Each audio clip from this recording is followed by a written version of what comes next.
Good evening to our wonderful listeners. It's so nice to be with you again. Thank you for joining us. As you may be aware, October is Breast Cancer Awareness Month, and here we are in October.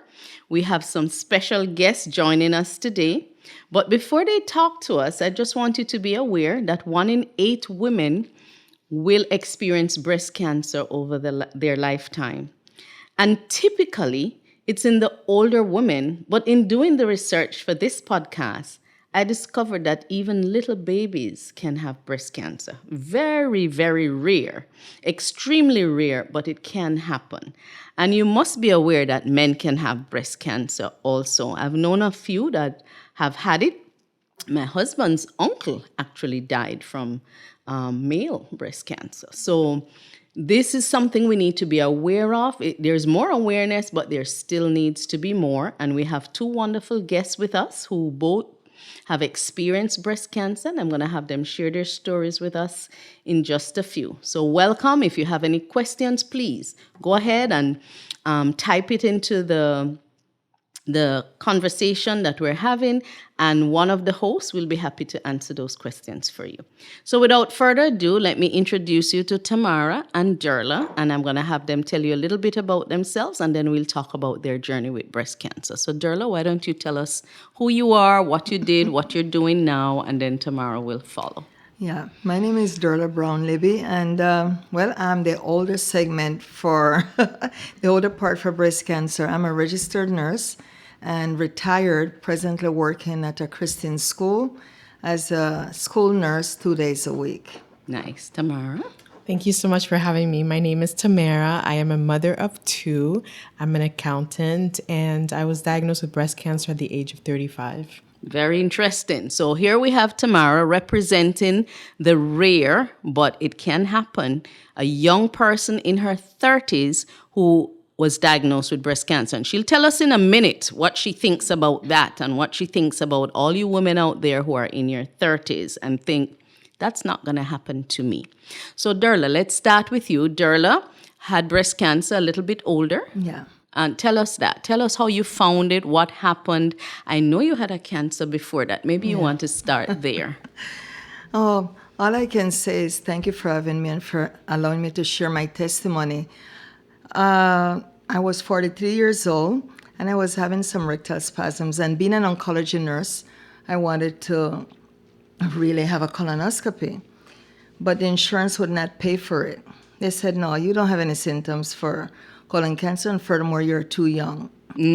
That's the one time that, praise God, insurance did not pay for it. So the doctor said, okay, let's do an abdominal CAT scan. And what they discovered was a kidney cancer. And it was right about Christmas time. So imagine, I will not allow anything to destroy my Christmas spirit, so I did not address it, until January. And then had the surgery, and praise God, in 1996, it was just at the tip of the kidney.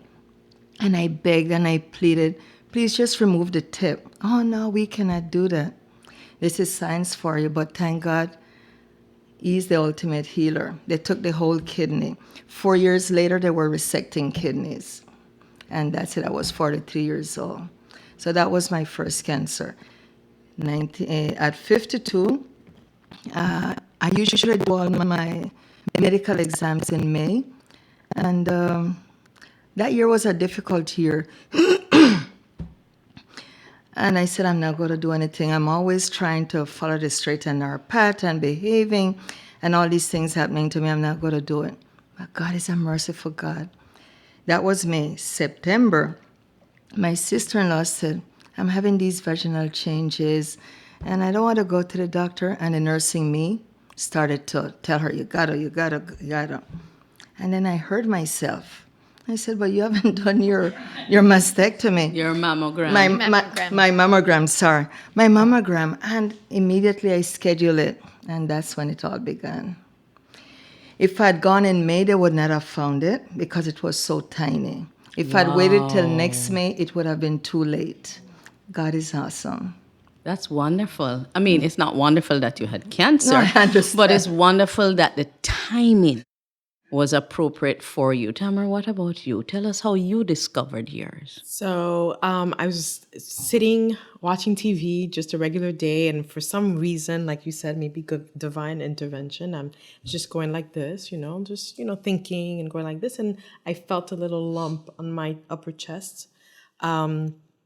I dismissed it as maybe a bug bite or mosquito bite because I'm very active. I always keep my checkups with the doctors. I eat healthy. I didn't have any illnesses.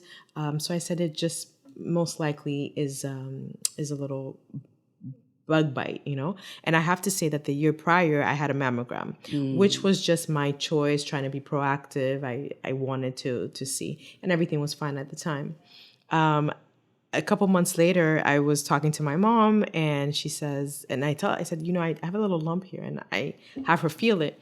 And she says, well, I think you should go and get a mammogram. I was like, oh no, it's probably nothing. I just did a mammogram last year. And she insisted, and thank God she did. I went to go see my doctor, my OBGYN, asked for a mammogram and a prescription for mammogram. And he said, no, you're too young. They're not going to cover it. It's okay. It's probably nothing. And I was like, no, I really need you to get it. And he said, well, insurance is not going to cover it. I'm like, no problem. I'll get it done. Ironically, it was in October. So there's always specials in October. It was actually October 31st. So I did go, and I'm sorry, it was a couple of days. So it was like the weekend of October 31st. I'll never forget it because that's Halloween. I have 2 young kids. So it was an important time for the family getting ready for Halloween. I go to, he gives me the prescription. I go to get a mammogram. And a couple of days later, they called back and they said, we need you to come back. And I did it again. And then they're like, okay, you need to do a biopsy. They did a biopsy. And then, they gave me the unfortunate news that I had breast cancer. So it was devastating. And so began my journey. Yes. And you have 2 little ones? I do. At the time, they were 5 and 6, 2 girls. So it was a trying times, right? Like, how do you explain to 2 little girls that mommy has cancer and mommy is going to go into surgery and won't be able to pick up won't be able to pick them up after school or do activities with them as they were accustomed to. Mm-hmm. So it was a challenging time. Right. We did, however, my husband and I decided that it was important to be honest with them and to tell them the truth because we just felt that that's the way we wanted it to be. We didn't want to hide it. We didn't want, God forbid something happened to me and then they never were a part of it. So from the beginning, we were honest with them. So I had them feel the lump and said, mommy has a boo-boo and she needs to go and get it removed. So that was the explanation for the surgery. And they were little warriors and they accepted it and they were fine. And concerned, of course, but, supportive. And I joke about it today. I say that today they're like, cancer little advocates because they go around, making sure that they're very empathetic and supportive of other cancer patients. So I did a double mastectomy because my doctors at the time felt that it would just be an important step to take so that a few years later, the cancer wouldn't spread to the other breast. So they would just said, they gave me the option to do 1 or 2. We decided to do 2 and just kind of get it over with and not have to deal with it again. Right. No, I'm going to get to Derla, but since you went as far as you did, let's just jump right in on the concept of you being in your 30s. Right. And experiencing breast cancer, the decision you made to do a double mastectomy, and then you also told me you went further and had a hysterectomy. Yes, that wouldn't have been my choice. That wouldn't have been what I wanted. But because of the nature of my cancer, which was fueled by estrogen production, it was important that I remove everything in my body that produce estrogen. And so, luckily, I had two children, so I was okay with it. So it wasn't right away. So I went through treatment. I went through chemo and reconstruction, and then 6 months later, I did the full hysterectomy. With the ovaries too? Yeah. Wow, they Yeah. took everything. Yep. Okay, so we've learned from Tamara that you can have cancer in your 30s, and in her case, it was an aggressive breast cancer, because when we see cancer in younger people in their 30s or 20s, we already know it's going to be aggressive when it comes that early. And she was able to do cutting surgery to remove the organs that produce estrogen. And I think the great story that comes out of Tamara's journey is her advocacy for her own health. And that even though right now in our culture we advocate for mammograms at age 40, she was proactive in making sure she got her mammograms before 40. And that's the way she was able to catch it. If she had waited till 40, I don't think she would have reached 40. So I'm so grateful, Tamara, that you were persistent in making sure you had a baseline, because you knew the year before it wasn't Right. there. And here you are the next year and something is there. And she told me it was stage 1. Yes. Luckily for me, it was stage 1. And the reason that I had to do chemo, because sometimes you don't need chemo at such early stages, but the reason is because they tested the lump with a test called the Oncotype test. And that the test is not for everyone, but for my cancer, I think it's called ER positive. For my type of cancer, it was important to do that test. And when they got the results, it was apparent that it was an aggressive cancer that had a high probability of coming back. So that was the reason chemo was part of my regimen. Again, wasn't ready for that and didn't expect that. Obviously, didn't want that, but I had to do it, and to make sure that You're here for your yes. girls. Yes. And we're very grateful that you were able to go through that and be here for your girls. And you are how many years post that This diagnosis? October will be 7 years. 7 years. Yes, We yes. We're grateful that Thank you're you. here. And Thank she's you. so beautiful, isn't she? I assume you lost your hair. I did lose my hair, and no matter how many times they prep you up for it, it's still a shock and it's still devastating. But I had such a great support system. I always tell people that the family, the support system, the community is as important as the medicine. Because my husband was like, it doesn't matter, who cares? Like everything was like, it doesn't matter, let's do it, let's go. So that encouraged me to be okay with it. My kids were okay with it. And it came back, right? So it's just you go through it. Yes, the hair grew back. The hair grows back. You go through it, and you do what you got to do. You keep your eye on the prize. That's and right. for me, it was my girls, and it was for me to still be around. Yes. But yeah, it did come out. Thank you. Derla, let's hear your journey. So you told us they found a cancer. It's interesting because you wanted to go for a colonoscopy. They said you had no reason for it. And you ended up doing a CT scan and discovered kidney cancer, which is one of the, if you're going to have cancer, that's one of the best ones to have because you can take the kidney. Today, like Derla mentioned, they will take a piece of the kidney, but I will tell you I had a recent patient who had a piece of the kidney taken and she was so miserable. Nothing would go back. Nothing would settle down. She ended up having the whole kidney removed. Oh, really? Yes, ma'am. And she was begging the doctor to take the whole kidney. And he said, no, we're just going to take that part. So sometimes it's okay. Who knows what could have happened if you had kept the kidney, even though it was early, So it was that, and you were in your 40s for that, and then here comes breast cancer when you're in your 50s. And your journey was you found it in one breast. And what did you do after that? What was the treatment plan? Because it was so tiny, A doctor that I love, that I worked with for so many years, he wanted to do only a lumpectomy. But I'm not, me personally, please, it's not a blanket statement for everybody. Me personally, I did not want a lumpectomy. And he insisted, oh, yes, it is so small, because they had to do 3 different biopsies, 3 different periods of time to really say, yes, it is cancer. The margins kept coming back. And I said, I want it off, and I want both of them off. He said, no, Derla, no. I said, doctor, I love you, but if you are not going to do it, then I have to find someone that's going to do it. And I was able to convince him, so I had the bilateral mastectomy with reconstruction right away. And they were an artist. They were an artist, so I felt very good that I did that. I only had 1 lymph node positive, so I didn't need to go through any chemo, no radiation, no pills, nothing at all.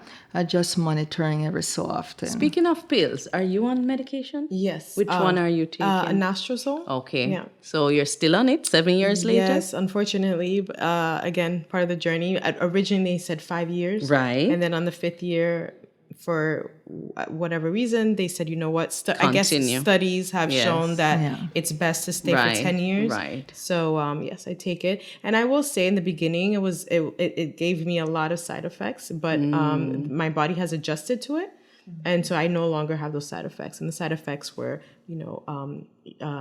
hot flashes and dryness and fatigue. But now that is no longer part of my side effects. So. Right. So, Derla, was it because you were so early that you didn't have to do chemo? Because you said they had to go 3 times. Yeah, it was in situ, and because it was so early, But and you I had was a in lymph menopause. node. You had a lymph As you said that, it's been 15, 16 years, and as I said positive, I'm wondering. But I remember they said I did not need anything because it was so maybe tiny. Maybe my memory is not serving me right now. Who knows? Right. But I remember they saying 1 lymph node. Right. So I didn't need the chemo. Now, So was it what positive or negative? I can't remember. I think they took the sentinel node because they have to, but maybe it was negative. It got to be. Because if you were positive, they would have had to. You would have had something more. Yes. So you had no chemo, no radiation, and you No didn't have to pills. take the anastrozole after. No. Yeah, the minute I said that, I thought Anastrozole. back to my previous, because this has been more than 20 years So now. you are a survivor for 20 years or more? No, this was 2005, so what's we're that? in 16 21 years. now. 16 years, yeah. Okay. So yeah, no, it had to have been negative because I did not need anything, and I was being checked once a year. So the minute I said, no, my memory is not right. It was negative. And so That's a very powerful example of why we need to do our mammograms. Amen. Yeah. And right now, those mammograms are being done at 40. Please don't skip a year because that's when tragedy comes, okay? Fortunately for Derla, she didn't do it in May, but a few months later, she was able to go and do it, and it was very early, and she was able to demand a double mastectomy and got it. Now, for our listeners, what would you like to tell our listeners about breast cancer awareness and what they need to do? I would have to say, be concerned, but don't be terrified. Don't be afraid. Like Tamara did, go and get it checked out, and if you have to pay for it, do it. Someone may not be in the financial state to pay for it, but you can always talk to the hospital or wherever you go to do it and make payment plans. It's very important. And like I learned with you guys that every October, no matter where, they seem to do a mammogram for $50. So that is great. The next thing, if you're going through a whole lot of stress, which at the time I was going through a lot of stress, also with the first cancer and with the second one, now so many years removed, my life has taken a turn where I let things roll off my back. I'm not that person that just gotta, I'm not that person that just gotta, it gotta be done. I let things. I'm sorry, she's giving me faces here. For me, I'm going to go a little bit religious now. That's okay. We do that here. Okay. Yes. Jeremiah 29:11. I love that. Tissues, please. No, I'm not going there.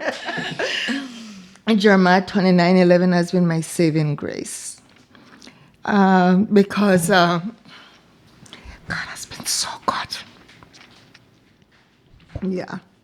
Yeah. No, that will bring it more. And it's not coming. It's not coming. It's here. It's not coming.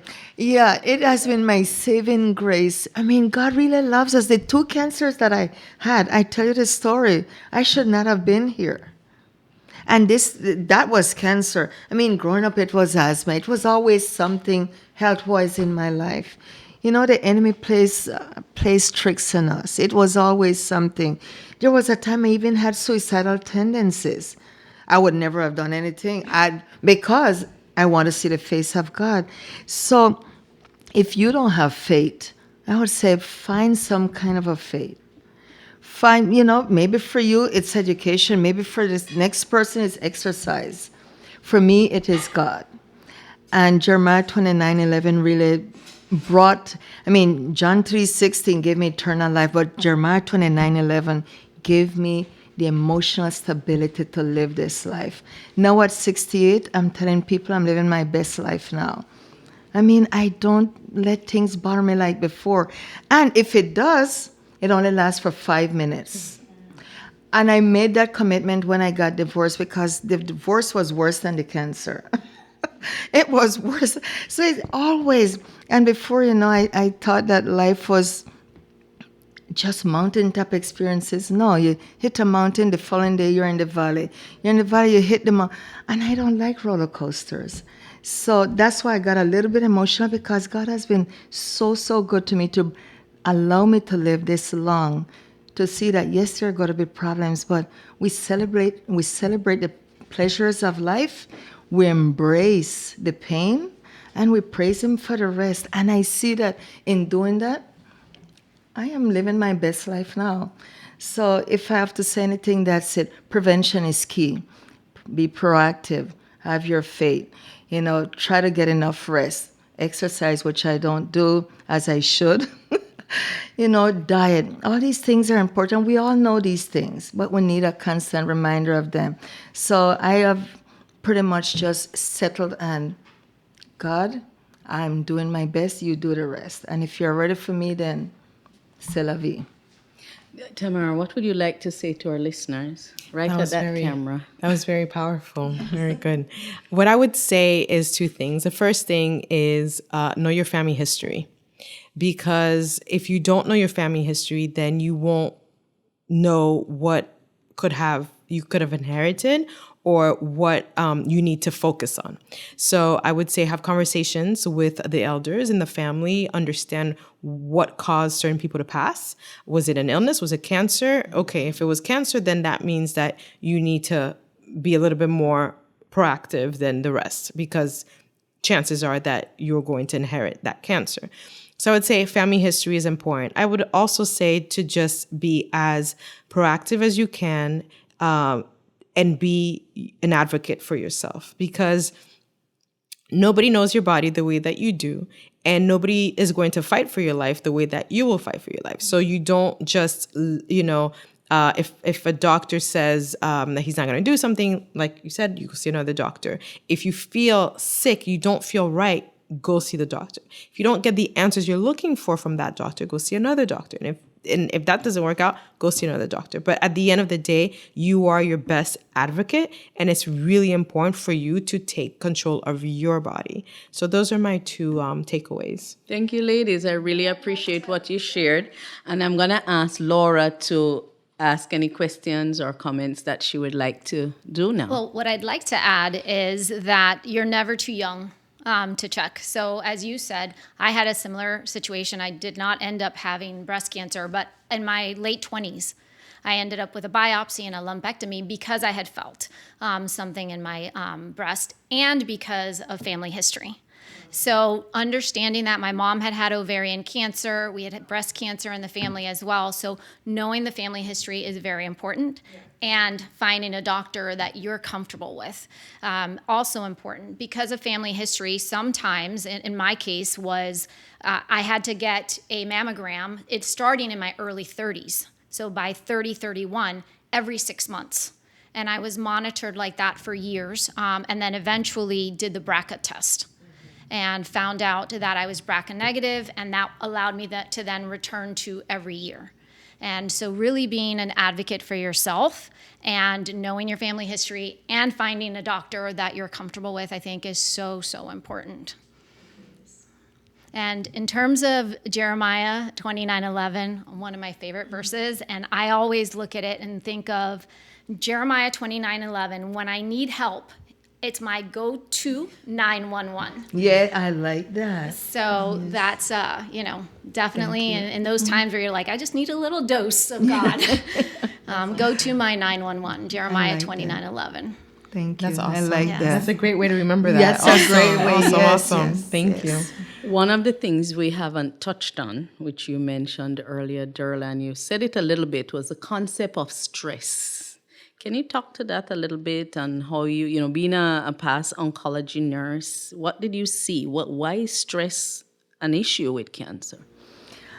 Well, we all have cancer cells. That's what is. We all have that, but not everybody get cancer. Not everybody is impacted by stress. You have type A personalities. You have the relaxed personalities, and when I did oncology nursing 20-something years ago, I noticed that women that came in, they may not have been 50 yet, maybe a little bit under 50, but mostly over 50. And when I asked them their story, they were undergoing a whole lot of stress. Some of them were setting up their husband's practice. Some of them had teenagers that were giving them trouble.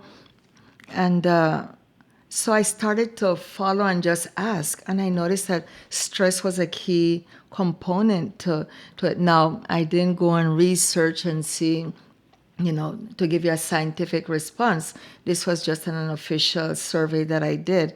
But yeah, we have to monitor and control our stress level, because eating healthy, exercising, all that is wonderful.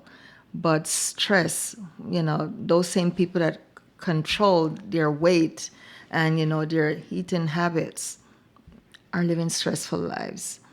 I remember having a patient come in now in my later years when I'm doing GI nursing. He came in with colon cancer at 46. A lawyer, high-powered lawyer in Washington, good-looking guy, healthy, fit. And when he got it, he cried like a baby. For about an hour, we could not control him. And he said, I eat healthy. I exercise. And then we asked him what he did, and then we found out. And he has done well so far with surgery and with chemo and radiation, but stress is a strong component. No wonder the Bible tells us to cast all our cares on him, because God knows. Our bodies are not made for all this stress that we go through. Thank you very much, Derla and Tamara, for sharing your experience with us in this October Breast Cancer Awareness Month. Our dear sweet listeners, I hope you have gathered something from their story to inform your journey.